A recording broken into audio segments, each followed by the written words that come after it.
The final debt cycle. There is a pattern that repeats throughout history.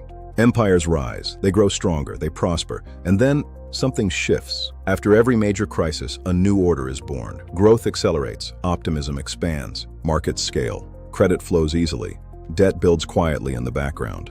At first it feels manageable, but over time, inequality rises. Political division deepens. This is not theory, it has happened before. After World War II, the United States emerged as the dominant power. The dollar became the global reserve currency. International cooperation expanded. The financial system scaled to historic levels. And for decades, the system worked. But now look around. Debt to GDP is near 120%. Interest payments exceed defense spending. Political polarization is intense. Geopolitical tensions are rising. The race for technological dominance is accelerating.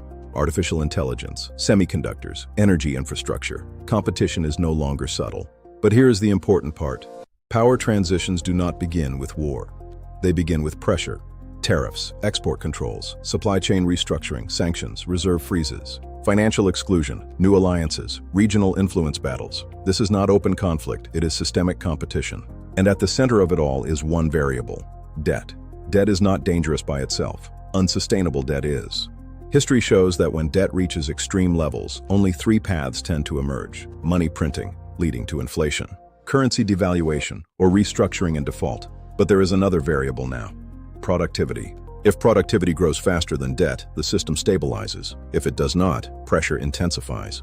This is where artificial intelligence enters the conversation. If AI increases productivity 5 or even 10 times, growth accelerates. Debt ratios stabilize. Living cost pressure eases. But if those gains concentrate wealth instead of distributing it, stress deepens. So what happens next? There are only a few realistic paths. 1. Disorderly decline, no reform, rising debt, market corrections, currency pressure. 2. Controlled adaptation, fiscal discipline, gradual deficit reduction, strategic technology investment, slower growth, but stability. 3. Productivity shock plus reform, infrastructure transformation, institutional rebuilding, shared growth. The future is rarely purely dramatic. It is usually a combination. Now here is the real risk. Wealth destruction rarely hits everyone equally. It hits two groups the hardest: those who believe nothing will change, and those who believe everything will collapse tomorrow. Both are emotional positions. The smarter position is different. Measure change, track liquidity, watch leverage, monitor macro stress, diversify exposure, manage risk with discipline, because cycles are predictable, timing is not. The world may be transitioning. Debt pressures are real. Technological rivalry is real. But collapse is not inevitable.